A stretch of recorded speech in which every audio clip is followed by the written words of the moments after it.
আসসালামু আলাইকুম, সবাইকে স্বাগতম জানাচ্ছি ইজি পাঠশালার পক্ষ থেকে। আমি আছি নুসরাত জাহান। আজকে বায়োলজি একটি টপিক আমরা শিখবো, সেটা হচ্ছে ফ্যাগোসাইটোসিস।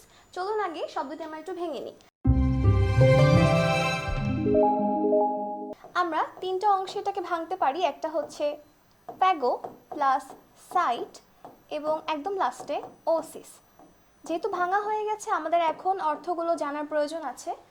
এখানে ফ্যাগো অর্থ হচ্ছে ভক্ষণ করা, যেটা হবে একটা সলিড বস্তু।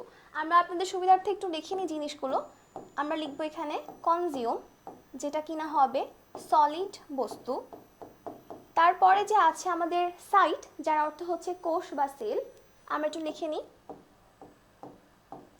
এবং সবশেষে ওসিস অর্থ হচ্ছে একটা স্টেট বা প্রসেস, একটা স্টেট অথবা একটা প্রসেস।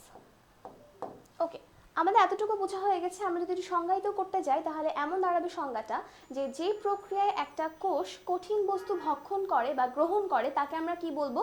ফ্যাগোসাইটোসিস। এখন ফ্যাগোসাইটোসিস মূলত কারা করছে এবং করলে তাদেরকে কি বলা হবে, এবং তাদেরকে আমরা আইডেন্টিফাই করতে চাই। এখন যদি আমরা বলতে চাই সংজ্ঞাটা কি দাঁড়াবে, তাহলে যেসব বস্তু বা পদার্থ বা কোষ কি করবে, ফ্যাগোসাইটোসিস প্রক্রিয়াটি ঘটাবে, তাদেরকে আমরা বলবো ফ্যাগোসাইটিক সেল। এবং তাদের পরিচয়টা অবশ্যই আমাদের জানার প্রয়োজন আছে। আমরা একটু জিনিসগুলো লিখে নিই। আমরা একটু লিখে নিই যে ফ্যাগোসাইটিক সেল।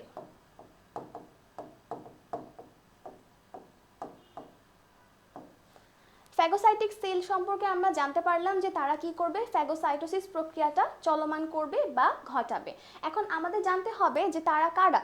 প্রথমে আমরা জেনে নিব তারা হচ্ছে মোনোসাইট, এবং আরেকজন আছে সেটা হচ্ছে নিউট্রোফিল। এখন যেটা আমরা প্রথমে লিখলাম যে মোনোসাইট, এটা অ্যাকচুয়ালি পরবর্তীতে ম্যাক্রোফেজে পরিণত হয়, যেটা কিনা সর্ববৃহৎ কি ফ্যাগোসাইটিক সেল। এখন ব্যাপারটা হচ্ছে এই ফ্যাগোসাইটোসিস প্রক্রিয়াতে শুধুমাত্র যে কঠিন বস্তু বলতে আমরা কঠিন বস্তু বলবো এমন না। অনেক ক্ষেত্রে কি হয়, কিছু বহিরাগত বস্তু, বৃহৎ অণু, কিছু জীবাণু, এমনকি ব্যাকটেরিয়া গ্রহণ করা হয়ে থাকে। এখন যে কাজটা কে করে থাকে বলে দিলাম, মোনোসাইট এবং নিউট্রোফিল। অর্থাৎ আমরা পুরোপুরি ফ্যাগোসাইটোসিস সম্পর্কে জানতে পারলাম, ফ্যাগোসাইটিক সেল সম্পর্কে জানতে পারলাম। আর আরেকটা বিষয় জানার আছে, সেটা হচ্ছে ফ্যাগোসাইটোসিস প্রক্রিয়া দেখা যায় এক ধরনের ভেসিকল বা কোষ গহ্বর সৃষ্টি হয়। আজকের জন্য এই পর্যন্তই, ধন্যবাদ।